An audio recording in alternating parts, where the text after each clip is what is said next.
सबसे पहले हम ऑपरेंट कंडीशनिंग की डेफिनेशन से स्टार्ट करते हैं। ऑपरेंट कंडीशनिंग को इंस्ट्रूमेंटल कंडीशनिंग के नाम से भी जाना जाता है। ऑपरेंट कंडीशनिंग एक तरह की एसोसिएटिव लर्निंग का टाइप है जिसमें रीइंफोर्समेंट या पनिशमेंट का यूज करके किसी के व्यवहार की स्ट्रेंथ को बढ़ाया जाता है या व्यवहार को मॉडिफाई किया जाता है। It is also a procedure that is use to bring about such learning. Operant conditioning की हेल्प से किसी भी पर्सन के बिहेवियर को चेंज किया जा सकता है। Although operant and classical conditioning both involve behavior controlled by environmental stimuli, they differ in nature. हालांकि ऑपरेंट कंडीशनिंग और क्लासिकल कंडीशनिंग दोनों ही तरह की लर्निंग में बिहेवियर इन्वॉल्व होता है, जिसमें हमारा बिहेवियर पर्यावरणीय उद्दीपकों के द्वारा कंट्रोल किया जाता है और ये स्टिमुलस अलग अलग तरह के हो सकते हैं। In operant conditioning, stimuli present when a behavior that is rewarded or punished control that behavior. Operant conditioning में जब भी कोई stimulus किसी भी person के सामने present किया जाता है, तो वो उस person के लिए reward या punishment का काम करता है और वही reward या punishment उसके behavior को change करता है या फिर control करता है। For example, a child may learn to open a box to get the sweet inside or learn to avoid touching a hot stove. Example यहाँ दिया गया है कि एक बच्चा स्वीट्स लेने के लिए एक बॉक्स को ओपन कर सकता है या फिर गर्म स्टोव से जलने से बचने के लिए उसको टच करना, अवॉइड करना सीख सकता है। तो यहाँ पर क्योंकि उसको स्वीट्स मिल रही हैं, स्वीट उसके लिए रिवॉर्ड का काम कर रही है, तो जब भी वो बॉक्स देखेगा वो उसको ओपन करने की कोशिश करेगा क्योंकि उसको रिवॉर्ड मिल रहा है। और जहां पर एक बार अगर गर्म स्टोव से बच्चे का हाथ जल जाएगा तो धीरे धीरे वो उस गर्म स्टोव, क्योंकि उसके लिए पनिशमेंट का काम कर रहा है, वहां उसका हाथ जल रहा है, तो उस पनिशमेंट से बचने के लिए बच्चा स्टोव को अवॉइड करना सीख जाएगा। तो एक तरीके से उसका एक पर्टिकुलर बिहेवियर स्ट्रेंथन हो रहा है, पर्टिकुलर बिहेवियर में मजबूती आ रही है और वो अपने बिहेवियर को चेंज कर रहा है। In operant term, the box and the stove are discriminative stimuli. तो यहाँ पर बॉक्स और स्टोव जो हैं वो अलग अलग तरह के दो स्टिमुलस हैं, यानी बॉक्स उसके लिए रिवॉर्डिंग स्टिमुलस है जहाँ रिवॉर्ड उसको मिल रहा है, और स्टोव उसके लिए ऐसा स्टिमुलस है जहाँ पर उसको पनिशमेंट मिल रही है या नेगेटिव रिइंफोर्समेंट मिल रहा है। Operant behaviour is said to be voluntary. Operant behaviour को वॉलंटरी कहा गया है, यानी कि पर्सन अपने आप चाहकर उस पर्टिकुलर बिहेवियर को अकॉर्डिंग टू रिवॉर्ड और पनिशमेंट करता है। The responses are under the control of the organism and are operants. जो भी रिस्पॉन्स पर्सन करता है वो पर्सन के खुद के कंट्रोल में और ऑपरेंट्स के कंट्रोल में होते हैं। फॉर एग्जाम्पल, द चाइल्ड में face a choice between opening the books and painting a puppy. यहाँ पर एग्जाम्पल दिया गया है कि बच्चे के पास दो चॉइस हैं, अगर कि वहां उसको बॉक्स ओपन करना है जहां उसको स्वीट्स मिल रही हैं और उसको एक पपी है जो कि उसको अच्छा लग रहा है, या फिर वो उसको पाल सकता है। तो यहाँ बच्चा कंफ्यूज हो सकता है क्योंकि दोनों ही स्टिमुलस उसके लिए रिवॉर्डिंग है, यानी स्वीट बॉक्स भी उसके लिए रिवॉर्ड का काम कर रहा है और एक पपी का ऑप्शन उसको दिया जा रहा है, वो भी क्योंकि उसको अच्छा लग रहा है तो वो भी उसके लिए एक रिवॉर्ड का काम कर रहा है। तो यहाँ पर बच्चा कंफ्यूजन में आ सकता है क्योंकि उसके पास रिवॉर्ड देने वाले स्टिमुलस के अगर दो ऑप्शन आ जाएंगे तो बच्चा आसानी से सिलेक्ट नहीं कर पाएगा। नेक्स्ट हम बात करते हैं थॉर्नडाइक्स लॉ ऑफ इफेक्ट की, क्योंकि थॉर्नडाइक द्वारा दिए गए लॉ ऑफ इफेक्ट का भी इंस्ट्रूमेंटल कंडीशनिंग में या ऑपरेंट कंडीशनिंग में बहुत अहम रोल रहा है। ऑपरेंट कंडीशनिंग और इंस्ट्रूमेंटल कंडीशनिंग थॉर्नडाइक के लॉ ऑफ इफेक्ट के ऊपर ही बेस्ड है। ऑपरेंट कंडीशनिंग, जिसको इंस्ट्रूमेंटल कंडीशनिंग के नाम से भी जाना जाता है, सबसे पहले एडवर्ड एल थॉर्नडाइक ने ही स्टडी किया था इसको, जिन्होंने ये ऑब्जर्व किया था कि उनके द्वारा रखी गई कैट्स पजल बॉक्स में से भागने की कोशिश कर रही थी या पजल बॉक्स से बाहर निकलने की कोशिश कर रही थी, और उस कोशिश में ही थॉर्नडाइक ने सबसे पहले इंस्ट्रूमेंटल लर्निंग या ऑपरेंट कंडीशनिंग को ऑब्जर्व किया।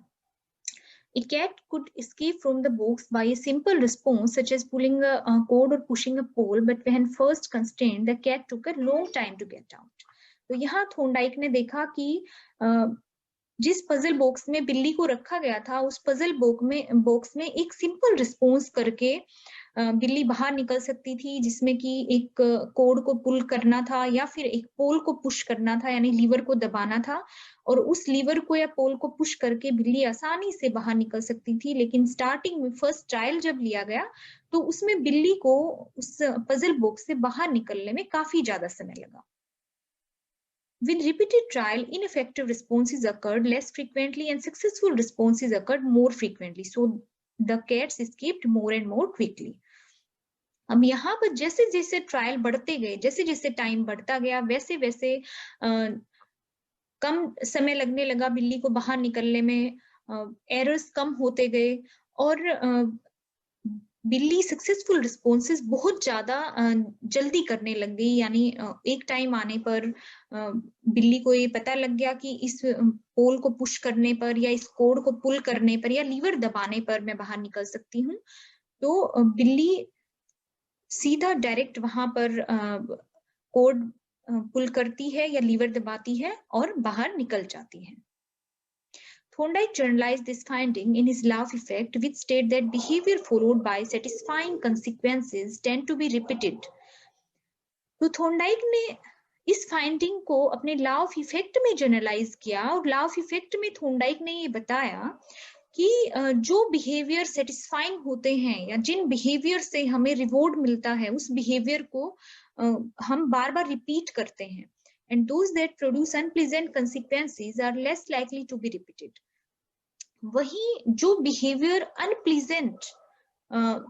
अनप्लीजेंट कंसिक्वेंसेस को प्रोड्यूस करते हैं, यानी जिन चीजों को करने से हमें कोई भी अनप्लीजेंट फीलिंग होती है, तो उस बिहेवियर को हम रिपीट नहीं करते हैं, उस बिहेवियर को कम कर देते हैं या कंप्लीटली रोक देते हैं। In short, some consequences strengthen behaviour and some weakens behaviour.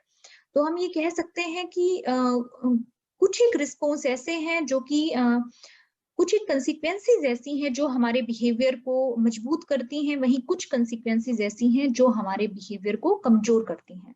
By plotting escape time against trial number, Thorndike produced the first known animal learning curves through this procedure. तो थॉर्नडाइक ने अपने उस एक्सपेरिमेंट में बिल्ली को एस्केप होने के लिए कुछ समय दिया, और उसमें ये देखा, अपने ट्रायल्स में उन्होंने देखा कि जैसे जैसे एरर्स कम होते गए, टाइम कम होता गया, वैसे वैसे बिल्ली ने उस पजल बॉक्स से बाहर निकलना सीख लिया, और उन्होंने अपने इस एक्सपेरिमेंट के थ्रू पहला एनिमल लर्निंग कर्व भी प्रोड्यूस किया। उन्होंने सबसे पहले लर्निंग कर्व को अपने लाफ इफेक्ट के एक्सपेरिमेंट में दिखाया। अब हम बात करते हैं बीएफ स्किनर की, जिनको की इंस्ट्रूमेंटल कंडीशनिंग या ऑपरेंट कंडीशनिंग का पायनियर माना जाता है। बीएफ स्किनर ने ही ऑपरेंट कंडीशनिंग या इंस्ट्रूमेंटल कंडीशनिंग के बारे में साइंटिफिकली सबसे पहले बताया था। बीएफ स्किनर को फादर ऑफ ऑपरेंट कंडीशनिंग के नाम से जाना जाता है। नेक्स्ट है origin of operant behaviour, operant variability. ये ऑपरेंट बिहेवियर का ओरिजिन किस तरीके से होता है, ये हम देखते हैं ऑपरेंट कंडीशनिंग में। Operand behaviour is said to be emitted, that is initially it is not elected by any particular stimulus. तो ऑपरेंट बिहेवियर के बारे में ये बोला जाता है कि ऑपरेंट बिहेवियर किसी एक पर्टिकुलर स्टिमुलस से उत्पन्न नहीं होता है। ऑपरेंट बिहेवियर बार बार एक स्टिमुलस के प्रति हम जो रिस्पॉन्स करते हैं और उस रिस्पॉन्स से जो कंसिक्वेंसेस हमें मिलते हैं, जो रिवॉर्ड या पनिशमेंट के रूप में जो हम पाते हैं, उसके अकॉर्डिंग ऑपरेंट बिहेवियर एस्टेब्लिश होता है। Thus, one may ask why it happened in the first place. तो हम ऑपरेंट बिहेवियर के बारे में कोई व्यक्ति ये पूछ सकता है कि ऑपरेंट बिहेवियर होता ही क्यों है, ऑपरेंट बिहेवियर क्यों होता है किसी भी पर्सन में। तो इसका आंसर डार्विन के आंसर के द्वारा दिया जा सकता है, जहां पर कि डार्विन के according origin of a new bodily structure, namely variation and selection.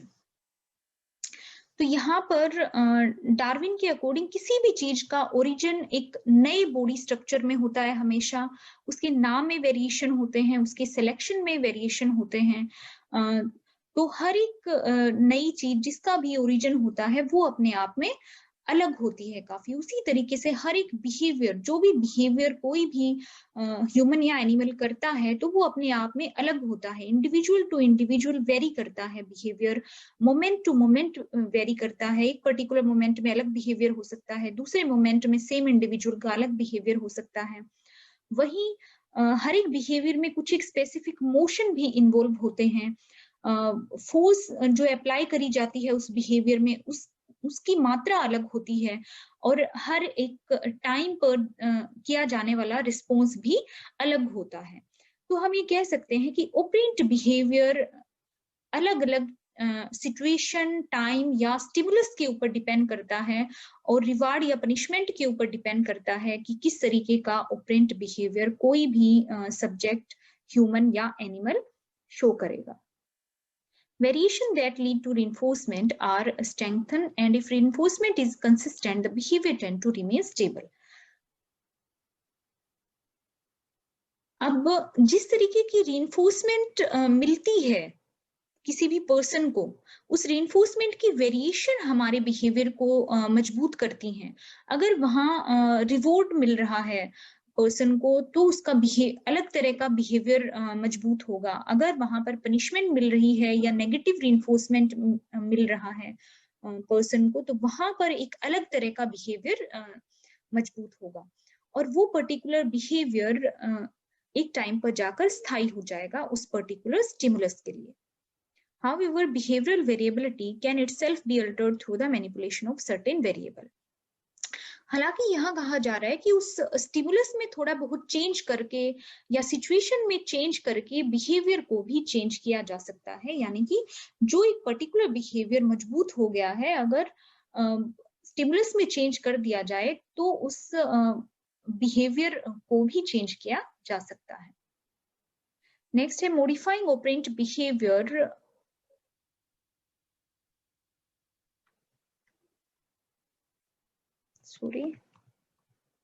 Modifying operant behavior, reinforcement and punishment. अब ऑपरेंट बिहेवियर को मॉडिफाई किस तरीके से किया जाता है reinforcement या punishment का यूज करके, वो हम पढ़ेंगे। Reinforcement and punishment are the core tool through which operant behavior is modified. These terms are defined by their effect on behavior, either may be positive or negative. तो reinforcement और punishment दो ऐसे महत्वपूर्ण tool हैं जिनको कि operand behaviour में behaviour को बदलने के लिए यूज किया जाता है, और इनका इफेक्ट बिहेवियर पर साफ तौर पर दिखाई देता है। रीइंफोर्समेंट पॉजिटिव और नेगेटिव दो तरीके का हो सकता है। अब positive reinforcement and negative reinforcement increase the probability of a behaviour that they follow, while positive punishment and negative punishment reduce the probability of behaviour that they follow. अब यहाँ एक डिफरेंस बताया गया है कि रीइंफोर्समेंट पॉजिटिव और negative दोनों तरीके का हो सकता है, वहीं पनिशमेंट भी पॉजिटिव और नेगेटिव दो तरीके का हो सकता है। रीइंफोर्समेंट चाहे वो किसी भी तरीके का हो, चाहे वो पॉजिटिव रीइंफोर्समेंट हो या वो नेगेटिव रीइंफोर्समेंट हो, वो किसी भी पर्टिकुलर बिहेवियर की प्रोबेबिलिटी को बढ़ा देता है। यानी रीइंफोर्समेंट जहां भी व्यक्ति को मिलेगा वहां उसके एक पर्टिकुलर बिहेवियर में मजबूती आएगी। वहीं जब भी हम पनिशमेंट की बात करते हैं, चाहे वो पॉजिटिव पनिशमेंट है या वो नेगेटिव पनिशमेंट है, अगर पनिशमेंट किसी भी व्यक्ति को पॉजिटिव रूप में या नेगेटिव रूप में दी जाएगी तो वो उसके बिहेवियर की प्रोबेबिलिटी को कम कर देगा, यानी उसके बिहेवियर में कमी ला देगा। अब इंस्ट्रूमेंटल कंडीशनिंग या ऑपरेंट कंडीशनिंग में और कौन कौन से प्रिंसिपल्स या प्रोसीजर को फॉलो किया जाता है उनके बारे में हम बात करेंगे। यहाँ पर एक प्रोसीजर है extinction. Extinction occurs when a previously reinforced behavior is no longer reinforced with either positive or negative reinforcement. तो extinction व्यक्ति में तब उत्पन्न होता है जब पहले से दिया जाने वाला reinforced behavior में पॉजिटिव या नेगेटिव किसी भी तरह का रीइंफोर्समेंट अगर नहीं दिया जाता है व्यक्ति को, तो धीरे धीरे अगर लंबे समय तक रीइंफोर्समेंट नहीं मिलेगा तो व्यक्ति में वो रीइंफोर्स्ड बिहेवियर धीरे धीरे कम होने लग जाएगा. During extinction, the behavior became less probable. Occasional reinforcement can lead to an even longer delay before behavior extinction due to the learning factor of repeated instances becoming necessary to get reinforcement. अब यहाँ पर extinction जब होता है behaviour का, तो वहां पर बिहेवियर की प्रोबेबिलिटी में बहुत ज्यादा कमी आ जाती है. अगर ओकेजनल रीइंफोर्समेंट दिया जाता है पर्सन को, यानी कंटिन्यू रीइंफोर्समेंट ना देके अगर कभी कभी रीइंफोर्समेंट दिया जाता है, तो वहां पर एक्सटिंक्शन होने में थोड़ा सा लंबा समय लगता है व्यक्ति को. और अगर रीइंफोर्समेंट कंटिन्यू डेली बेसिस पर दिया जा रहा है तो वहां एक्सटिंक्शन जल्दी होने की संभावना ज्यादा रहती है. There are a total of 5 consequences. अब यहाँ पर 5 तरह की consequences बताई गई हैं जो कि ऑपरेंट कंडीशनिंग या फिर इंस्ट्रूमेंटल कंडीशनिंग में हेल्प करती हैं. वो 5 consequences कौन सी हैं वो हम बात करते हैं. पहला है positive reinforcement. Positive reinforcement occur when a behavior or response is rewarding or the behavior is followed by another stimulus that is rewarding, increasing the frequency of that behavior. Positive reinforcement तब उत्पन्न होता है जब एक particular व्यवहार rewarding होता है, एक पर्टिकुलर व्यवहार को करने पर हमें पुरस्कार मिल रहा है, या उस व्यवहार को वो व्यवहार किसी एक ऐसे दूसरे स्टिमुलस को फॉलो कर रहा है कि उस स्टिमुलस से हमें रिवॉर्ड मिल रहा है. तो उस वजह से हमारा एक पर्टिकुलर बिहेवियर इंक्रीज हो जाता है. पर्टिकुलर बिहेवियर इनाम पाने के लिए या पुरस्कार पाने के लिए व्यक्ति करने लग जाता है. एग्जाम्पल यहाँ दिया गया है कि अगर स्किनर बॉक्स में रखा गया एक चूहा जिसको कि खाना दिया जाता है जब वो लीवर प्रेस करता है, तो लीवर को प्रेस करने की रेट एकदम से ज्यादा हो जाएगी, क्योंकि चूहे को जब पता लग जाएगा कि लीवर को प्रेस करने पर खाना मिलेगा, तो जब भी उसको भूख लगेगी वो बार बार लीवर को प्रेस करेगा. इसको पॉजिटिव रीइंफोर्समेंट कहा जाता है. दूसरा है नेगेटिव रीइंफोर्समेंट. नेगेटिव रीइंफोर्समेंट को एस्केप के नाम से भी जाना जाता है. नेगेटिव रीइंफोर्समेंट तब उत्पन्न होता है जब एक पर्टिकुलर बिहेवियर करने पर व्यक्ति किसी भी अवर्सिव स्टिमुलस या ऐसा स्टिमुलस जिससे उसको कोई दुख हो रहा था या उसको किसी परेशानी का सामना करना पड़ रहा था, उसको हटा लिया जाता है. यानी व्यक्ति जब भी वो व्यवहार करेगा तो अवर्सिव स्टिमुलस से वो दूर हो जाएगा. तो बार बार अगर वो ये चीज देखता है कि मेरे इस व्यवहार को करने से मेरे दुख में कमी आ रही है या मुझे जो डिस्कम्फर्ट हो रहा था उसमें कमी आ रही है, तो व्यक्ति के एक पर्टिकुलर बिहेवियर में मजबूती आने लगती है. स्किनर बॉक्स एक्सपेरिमेंट में अवर्सिव स्टिमुलस के रूप में लाउड नॉइज को रखा गया, और वहां पर जब भी चूहा किसी एक पर्टिकुलर लीवर को प्रेस करता था तो वो लाउड नॉइज बंद हो जाती थी.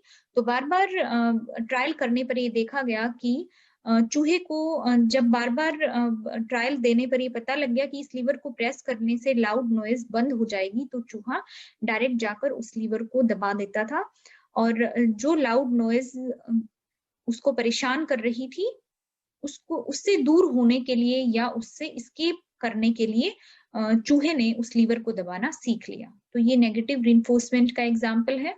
नेक्स्ट है पॉजिटिव पनिशमेंट. पॉजिटिव पनिशमेंट को पनिशमेंट बाय कंटीजेंट स्टिमुलेशन के नाम से भी जाना जाता है. It occurs when a behaviour is followed by an aversive stimulus.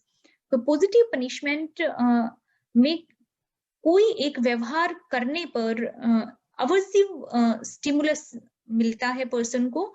Example यहाँ पर है कि pain from a spanking.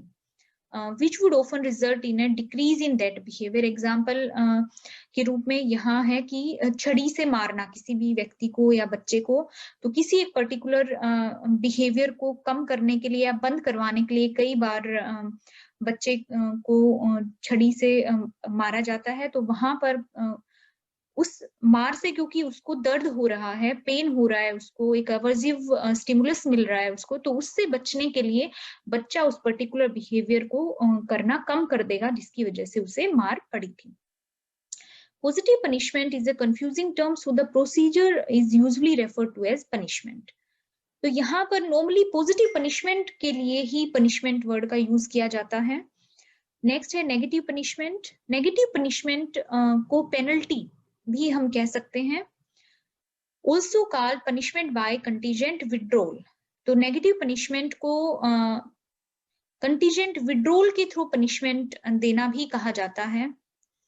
It occurs when a behavior is followed by the removal of the stimulus. तो नेगेटिव पनिशमेंट में कोई एक particular behaviour करने पर किसी एक पर्टिकुलर चीज को रिमूव कर दिया जाता है पर्सन से। इसका एग्जाम्पल है कि कोई भी अनडिजायर्ड बिहेवियर करने पर या गलत व्यवहार करने पर बच्चे से उसका कोई भी प्यारा खिलौना छीन लेना या दूर कर देना। ठीक है, तो अगर बच्चे से वो उसका पसंदीदा खिलौना दूर कर दिया जाएगा तो उसको वहां पर पेन फील होगा और बच्चा उस अनडिजायर्ड बिहेवियर को कम कर देगा धीरे धीरे। तो ये नेगेटिव पनिशमेंट का एग्जाम्पल है।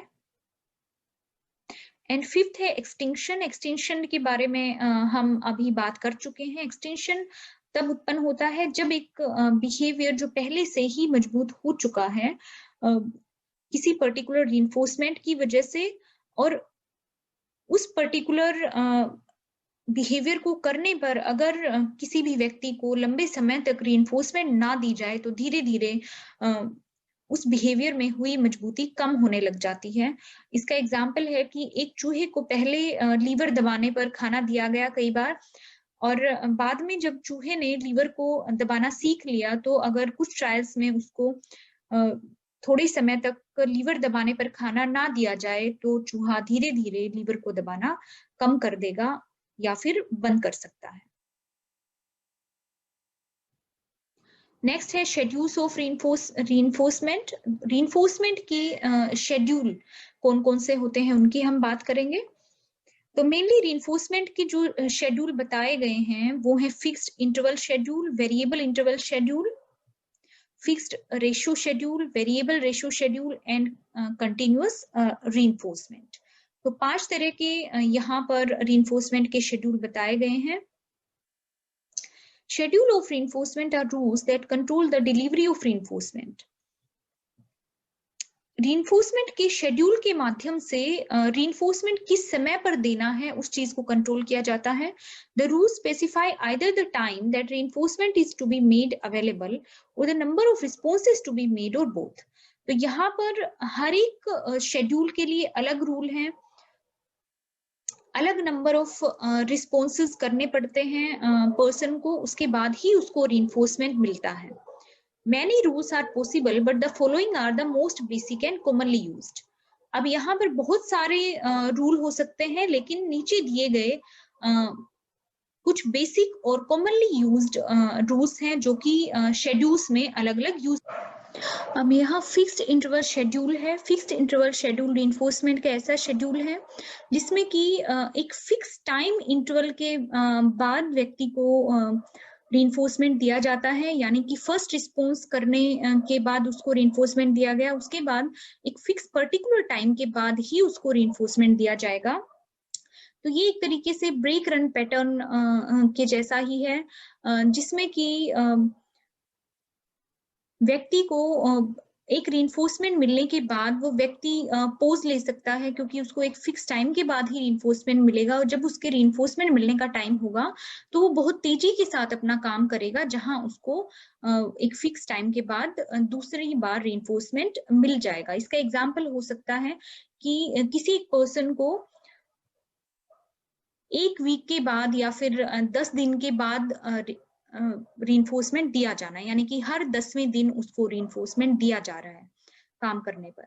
नेक्स्ट है variable interval schedule. Variable interval schedule में कोई फिक्स टाइम नहीं रखा जाता है रीइंफोर्समेंट देने का, यानी कि अलग अलग समय पर किसी भी समय उसको रीइंफोर्समेंट दिया जा सकता है। यानी व्यक्ति को एक बार हो सकता है 1 वीक के बाद काम करने पर उसको रीइंफोर्समेंट दिया जाए, नेक्स्ट टाइम उसको आफ्टर 10 डेज रीइंफोर्समेंट दिया जा सकता है, नेक्स्ट टाइम उसको 4 डेज के बाद रीइंफोर्समेंट दिया जा सकता है। तो इस तरीके से यहाँ पर टाइम शेड्यूल की वेरिएशन होती है, कोई फिक्स टाइम नहीं होता है रीइंफोर्समेंट को देने का। नेक्स्ट है fix ratio schedule. Fix ratio schedule में व्यक्ति को रीइंफोर्समेंट देते समय एक फिक्स नंबर ऑफ रिस्पॉन्सेज के बाद ही रीइंफोर्समेंट दिया जाता है, इस चीज का ध्यान रखा जाता है। यानी वो पर्टिकुलर नंबर ऑफ रिस्पॉन्सेज करेगा, उसके बाद ही उसको रीइंफोर्समेंट दिया जाएगा। नेक्स्ट टाइम जब उसके वो fix number of responses complete हो जाएंगे, तब उसको दूसरी बार रीइंफोर्समेंट दिया जाएगा। एंड नेक्स्ट है variable ratio schedule. Variable ratio schedule में reinforcement occurs after a variable number of responses have been emitted since the previous reinforcement। यहाँ पर नंबर ऑफ रिस्पॉन्सेज फिक्स नहीं होते हैं, नंबर ऑफ रिस्पॉन्सेज में वेरिएशन होती है, यानी कि कोई एक फिक्स संख्या नहीं होती है व्यक्ति द्वारा किए गए रिस्पॉन्सेज की कि उनके बाद उसको रीइंफोर्समेंट मिल जाएगा। कभी कभी डिफरेंट नंबर ऑफ रिस्पॉन्सेज के बाद व्यक्ति को रीइंफोर्समेंट मिल सकता है, और सेकेंड टाइम हो सकता है उसको अलग नंबर ऑफ रिस्पॉन्सेज करने पर रीइंफोर्समेंट की प्राप्ति हो। This schedule typically yields a very high persistent rate of response। तो variable ratio schedule में normally काफी ज्यादा high और persistent rate देखने को मिलती है responses की। एंड फिफ्थ है कंटिन्यूस रीइंफोर्समेंट। कंटिन्यूस रीइंफोर्समेंट में हर एक रिस्पॉन्स करने पर रीइंफोर्समेंट व्यक्ति को दिया जाता है। यहाँ पर कोई भी ऑर्गेनिज्म बहुत ज्यादा तेजी से रिस्पॉन्ड करता है, क्योंकि उसको पता होता है कि हर एक रिस्पॉन्स के बाद उसको रीइंफोर्समेंट मिल रहा है। जो भी उसको टाइम दिया गया है रिस्पॉन्स करने के लिए, उस दिए गए टाइम में वो अपने रिस्पॉन्सेज को कंप्लीट करने की कोशिश करता है, ताकि उसको रीइंफोर्समेंट मिल सके। नेक्स्ट है factors that alter the effectiveness of reinforcement and punishment. तो यहाँ पर कुछ एक फैक्टर दिए गए हैं जो कि रीइंफोर्समेंट और पनिशमेंट की इफेक्टिवनेस को काफी ज्यादा प्रभावित करते हैं। फर्स्ट है satisfaction and deprivation. The effectiveness of a positive or repetitive stimulus will be reduced if the individual has received enough of that stimulus to satisfy his or her appetite।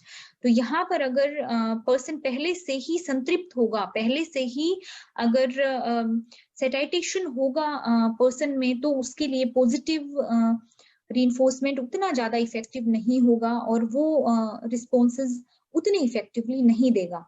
वहीं opposite effect देखने को मिलता है कि अगर individual बहुत ज्यादा डेप्राइव्ड है किसी भी स्टिमुलस के लिए, तो वहां पर इफेक्टिवनेस इंक्रीज हो जाती है। तो जितना ज्यादा डेप्राइवेशन होगी पर्सन में, वो वहां पॉजिटिव रीइंफोर्समेंट लेने के लिए उतना ही ज्यादा तेजी से काम करेगा। A subject with a full stomach wouldn't feel as motivated as hungry one। इसका एग्जाम्पल है कि एक पर्सन जो कि बिल्कुल संतृप्त है या जो भूखा नहीं है, वो उतना ज्यादा मोटिवेटेड नहीं होगा। वहीं अगर एक भूखा पर्सन है, वो ज्यादा मोटिवेटेड होगा किसी पर्टिकुलर काम को करने के लिए, अगर उसको पता है कि ये काम करने पर उसको खाना मिल जाएगा। नेक्स्ट है immediacy. An immediate consequence is more effective than a delayed one. तो जल्दी की गई कंसिक्वेंसेस लेट की गई कंसिक्वेंसेस से ज्यादा इफेक्टिव होते हैं। If one gives a dog a treat for sitting with in 5 second, the dog will learn faster. जैसे अगर उसको अगर एक डॉग को जल्दी से ट्रीट किया जाए और उसको बैठने के लिए 5 सेकंड के अंदर ही रीइंफोर्समेंट प्रोवाइड कर दिया जाए, तो डॉग उतना ही जल्दी चीजों को सीखेगा। यानी कि रीइंफोर्समेंट जितना जल्दी दिया जाएगा पर्सन को, वो उतना ही जल्दी रिस्पॉन्स करना सीखेगा। नेक्स्ट है contingency. To be most effective reinforcement should occur consistently after responses and note at other times. Learning may be slower if reinforcement is intermittent, that is following only some instances of the some response. Responses reinforced intermittently are usually slower to extinguish than are responses that have always been reinforced.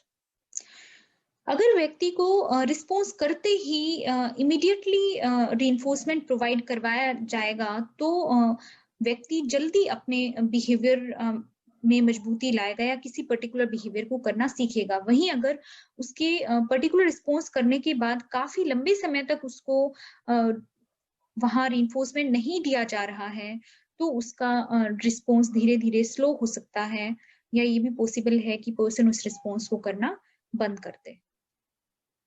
Next है size और amount. Stimulus का size और amount भी कई बार रीइंफोर्सर को effect करता है। कितना ज्यादा मात्रा में उसको रीइंफोर्समेंट मिल रहा है इस चीज का इफेक्ट भी पड़ता है। अगर रीइंफोर्समेंट की पॉजिटिव रीइंफोर्समेंट की मात्रा ज्यादा होगी तो पर्सन जल्दी रिस्पॉन्स करना सीखेगा। वहीं अगर पॉजिटिव या नेगेटिव रीइंफोर्समेंट की मात्रा कम है, उसको बहुत कम मात्रा में पॉजिटिव रीइंफोर्समेंट मिल रहा है। फॉर एग्जांपल कोई भूखा चूहा है, उसको बहुत ही कम मात्रा में, काफी एफर्ट करने के बाद बहुत कम मात्रा में उसको खाना दिया जा रहा है तो वो उतना ही लेट किसी पर्टिकुलर बिहेवियर को करना सीखेगा। तो ज्यादातर जो फैक्टर बताए गए हैं वो बायोलॉजिकल फंक्शंस को सर्व करते हैं। For example the process of satiation help the organism maintain a stable in internal environment. जैसे कि यहाँ पर बताया गया है कि सेटाइटेशन की जो प्रोसेस है वो ऑर्गेनिज्म के होम्योस्टेटिस को मेंटेन करके रखती है। When an organism has been deprived of sugar, for example, the taste of sugar is an effective reinforcer. जैसे कि अगर शुगर की क्रेविंग हो रही है किसी पर्सन को तो वहां पर शुगर का टेस्ट उसके लिए एक रीइंफोर्सर का काम करेगा। तो ये चीज भी बहुत ज्यादा इफेक्ट डालती है कि किस चीज की नीड है वहां ऑर्गेनिज्म को या पर्सन को। पर्सन को अगर कोई पर्टिकुलर रिस्पॉन्स करने पर जिस चीज की उसको नीड है या जो उसके बायोलॉजिकल नीड्स हैं वो अगर फुलफिल हो रही हैं तो पर्सन उस बिहेवियर को करना उतना ही जल्दी सीखेगा।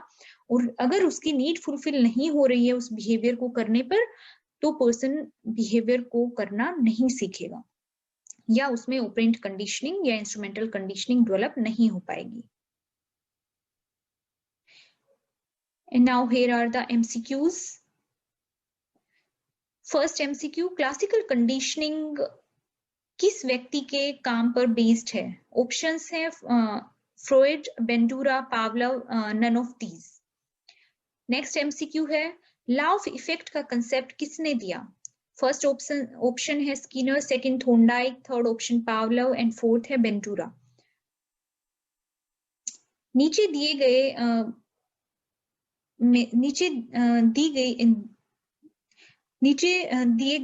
चीजों में से कौन सा अनकंडीशनड स्टिमुलस है? Pain, loud noise, food, all of these. Next MCQ है इनमें से कौन सा अनकंडीशनड रिस्पॉन्स का एग्जाम्पल है? Startle response, sweating, salivation, all of the above. Next MCQ is what term is given to the finding that a response is reduced if it is no longer strengthened? First है re-evolution, unconditioned response, extinction, spontaneous recovery. Next MCQ है what term is applied to the random reappearance of a behavior after extinction? Generalization, unconditioned response, reconditioning, spontaneous recovery. निम्नलिखित में से कौन सा operand conditioning के बारे में ट्रू नहीं है? First is it is based on voluntary behaviour, second it doesn't use unconditioned response, third it is based on consequences of actions, fourth it is based on innate behaviours. And next MCQ, what did Thorndike use to study learning? First option classical conditioning, second free recall, third puzzle box, fourth gestalt problem solving. Next MCQ है positive reinforcement क्या है? Any consequence where something pleasurable is added, any consequence where something unpleasant is taken away, a classical conditioning technique, any consequence where something pleasant is taken away. Next MCQ है negative reinforcement क्या है? एक classical conditioning की technique है, एक ऐसी consequence है जहां की कोई प्लीजेंट चीज को हटा लिया जाता है। पनिशमेंट विच रेनफोर्सेस बिहेवियर, और एक ऐसा कंसीक्वेंस है जहां की अनप्लीजेंट चीज को हटा लिया जाता है।